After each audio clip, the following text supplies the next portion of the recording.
What the F is you talking about? Spit another verse while I iambics out. In my vineyard, there were never droughts. If the genocide still resides in your heart. My mouth traces the rise of your clout. Behold, a new way to bring tears to a generation dealing with something they can't control. I sincerely apologize that you got it so twisted in your head to think a girl should run after you.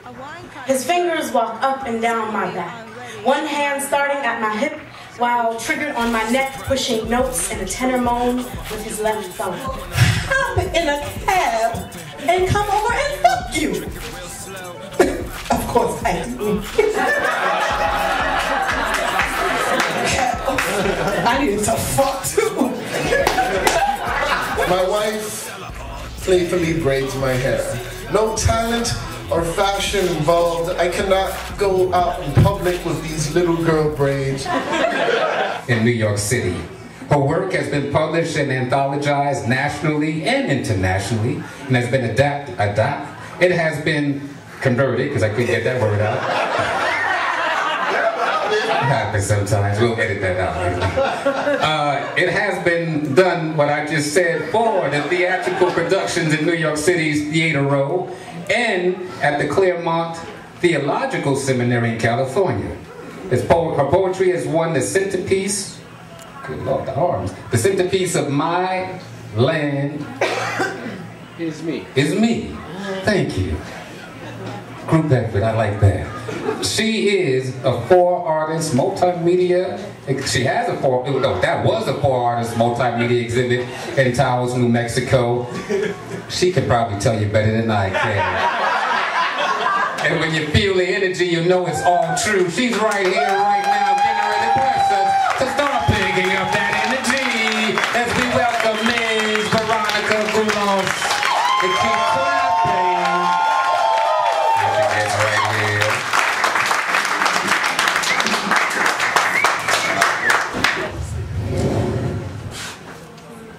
Thank you for having me, all the way from Taos, New Mexico.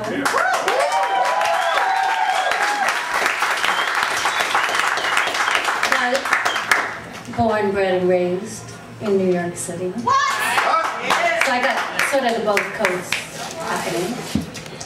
I want to thank Michael Geffner for having me. Thank you so much. And I'm gonna read some poems from my new book, Vocabulary of Silence. I just want to tell you a little bit about it, to sort of prepare the ground, because it's going to be a little different energy. The book was written out of a tremendous anger at the continuing wars in Iraq and Afghanistan. And they are poems of witness, poems that witness this war from afar and look at the self in terms of that I'm not there, but I'm watching it from afar. And I mean to render responsibility and to help us not forget.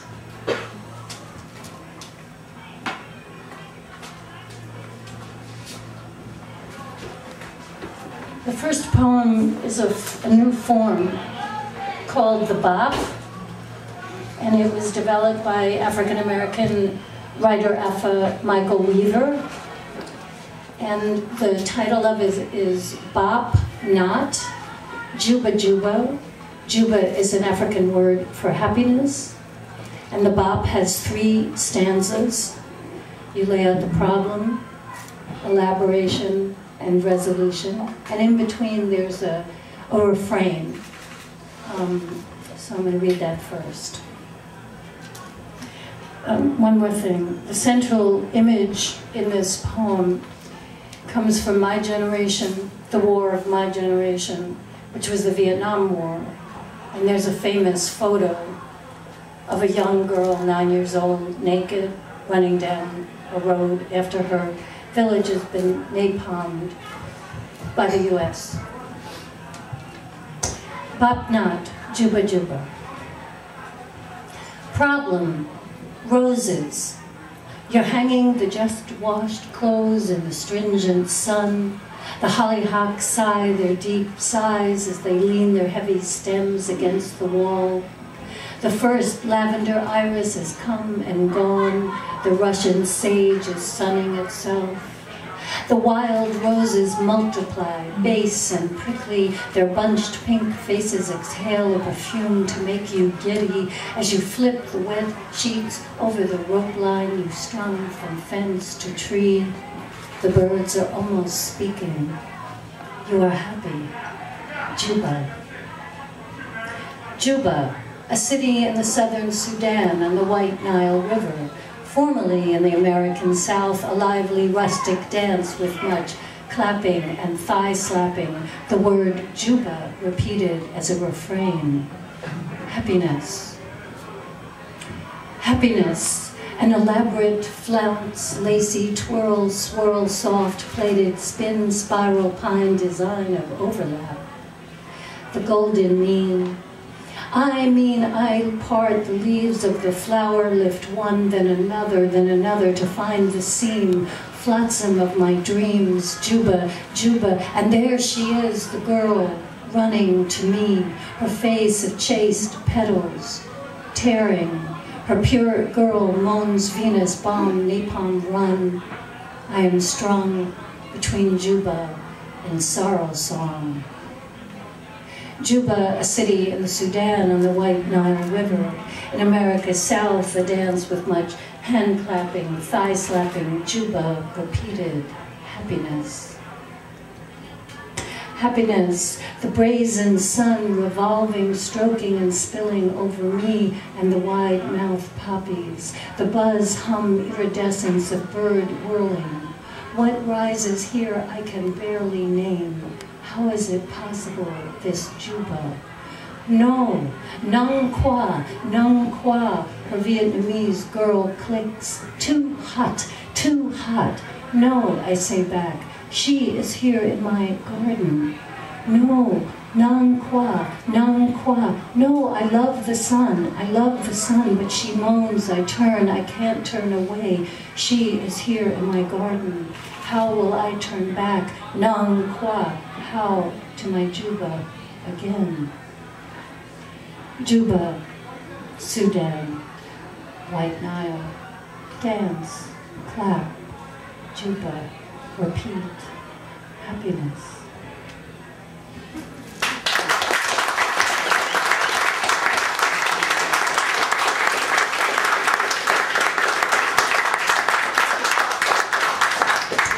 One of the central images of, I did research for 2 years for this book, and one of the central images that kept revolving around in my head was the photos out of Abu Ghraib. And in particular, the one of Lindy England holding a leash attached to a naked, bound prisoner on the floor, an Iraqi prisoner, nicknamed Gus.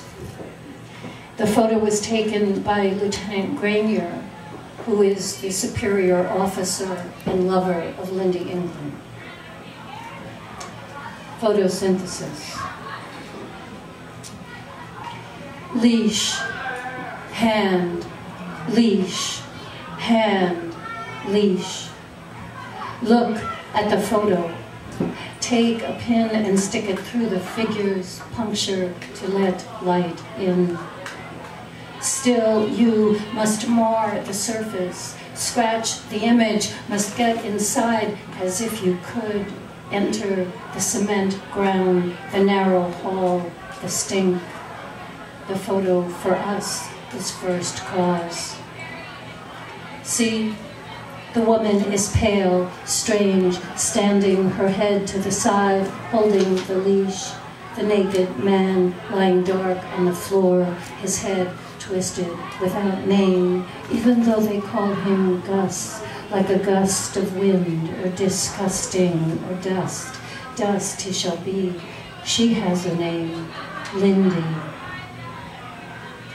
See, our own hand holding a thing, leash, our eye traveling the length of our own arm, to the delicate 8 wrist bones, the spread of 5 fingers, the great 1 thumb, a posable offshoot of thought, a maker's hand, that which makes us human, a hand whole, but loose or tight, the hand holds the leash. If by accident or the occult I could stop the virtual ones and zeros anxiously replicating, bend back to before that man image naked on the cement ground. There were meadows covered with human skin under the Arabian moon. His skin torn, scraped, his face blurred with such pain. Could it be lifted out of him as if ripped from the image of his image of his image? If regenesis were possible, if the pain itself became the woman not holding the leash, but emptying out of herself, if only I could steal back that electrical pulse inside the camera, infinite. If doing so could erase what happened, but it did happen, because it did. The photo is there. The thick, dark fabric of the underneath. You know, and I know, it is within me, within you. This is the title poem of the book, and so pink. I believe in naming. You know, giving the dead the names, giving the deed the name, giving what happened a name. Vocabulary of silence. Love, what is your other name? Who rides the red horse, the one that is smoke? Who tramples the fields where words are tender? What makes us? I want it to be love. Come near the naked man, a hood over his head, his hands tied behind him. How to utter it? What word could open my jaw? Tanks, bullets, drones, airstrikes, starvation, sanctions, structural adjustment, programming, poison, land, police, truncheons, torture, harsh, up, collective punishment, cigarette burning, waterboarding. My tongue splits. From the Red Sea, from its salt water, from its warm, shallow shoals, behold, here are my good dead rising. They rise between river and river, between sword and sword. They rise between the hour of song and the hour of work, between the echo and its saying. They rise inside the cup-shaped hollow of pelvis. They rise and ripen and never grow old. Mohammed, Omar, Jawid, Ali, Selma, Matia, Fatima, Suhad, Hussein, Ahmad, Salam, Azid, Aisha, Maisun, Nuhad, Faisal, Raid, Zaid, Walid, Nuha, Haifa, Amal, Kifa, Suad, Fallujah, Ramadi, Diyala, Basra, Gaza. My day is a froth out of which the dead rise. These particular dead, the ones who come every morning in the middle of prayer. They cushion my knees and follow my hand movements. They are residue in all that I drink. I place my forehead to the floor. I fumble with the lyric. Move my finger as a blind person along its calligraphy. It is written, I am cause and comfort. Your grapes are missing, I can grow mine in any condition. Wrote this shit when my mama's still in the kitchen. If you don't believe me, then mom, say something. Hello, this is Ovi's mom, a wine connoisseur.